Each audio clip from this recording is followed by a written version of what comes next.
여러분, 대한민국에서 안정적으로 사는 방법은 여러 가지가 있습니다.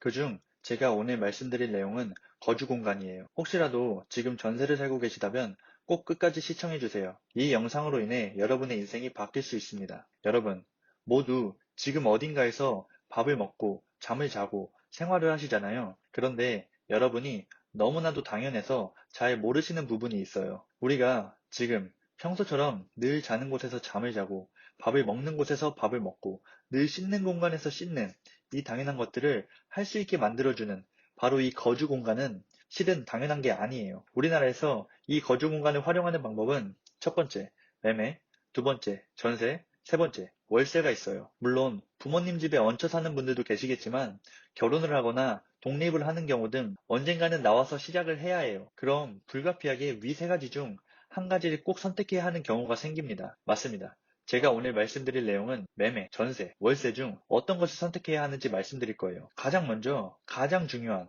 전세라는 선택지에 대해 말씀드릴게요. 우리나라에는 특별하게 전세라는 제도가 있습니다.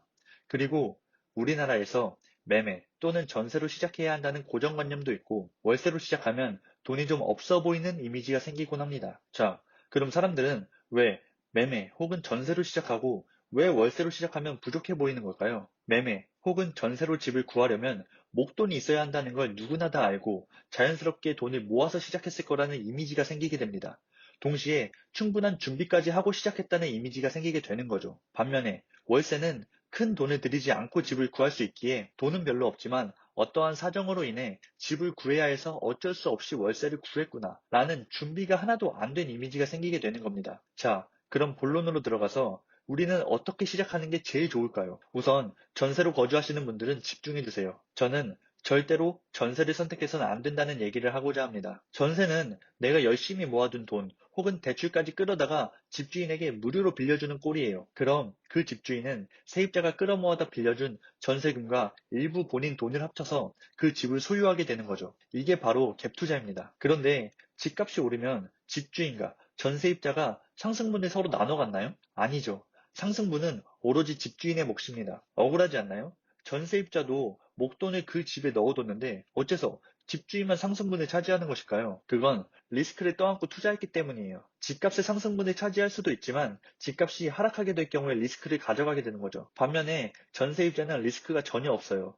계약이 끝나면 넣어뒀던 전세금을 다시 되돌려받으니까요. 그런데 여러분, 집값이 언제 떨어졌는지 아시나요? 대한민국 집값은 한평생 동안 떨어진 적이 두세 번밖에 없고 꾸준히 우상향 중입니다. 집값은 계속 오르는데 전세입자로 들어가면 그 상승분을 누리지 못하고 계속 밀려나는 거예요. 내 전세금은 그대로고 그럼 좋은 위치의 아파트에서 시작했다고 하더라도 최악의 경우 점점 밀려나 빌라까지 밀려나게 되는 겁니다. 만약 소득이 정말 좋다면 예외이지만 그런 분들은 이 영상을 보지 않으시겠죠. 자, 그럼 남은 선택지는 매매 혹은 월세입니다. 여기서 선택은 각자의 상황에 따라 달라지게 됩니다. 물론 내 집 마련을 잘 하고자 한다면 충분한 공부와 이해가 필요합니다. 뭐 대단지, 역세권, 초품화, 숲세권 등등 사람들이 좋아하는 조건을 모두 갖춘 아파트는 이미 매우 비싼 아파트일 거예요. 우리는 각자의 수준에 맞는 선택지 안에서 최고의 선택을 하기 위해 공부가 필요한 겁니다. 우선 지금 거주하는 곳이 수도권 혹은 광역시 같은 곳이라면 매매라는 선택지 좋습니다. 주거의 안정성은 일의 능률 또한 올려주거든요. 그러나 내가 거주하는 곳이 지방 소도시다. 그렇다면 따져봐야 할 게 있습니다. 현재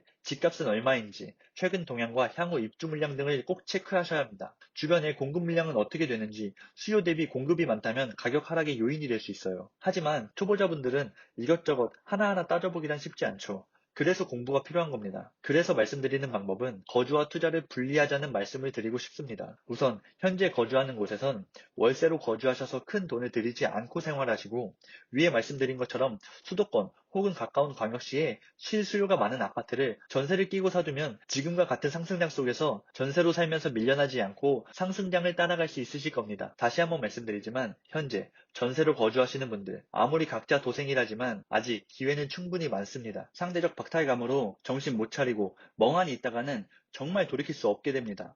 아직 늦지 않았으니까 힘내시고 오늘부터라도 앞으로 어떻게 인생을 개척해 나아가야 할지 고민해보세요. 이상입니다.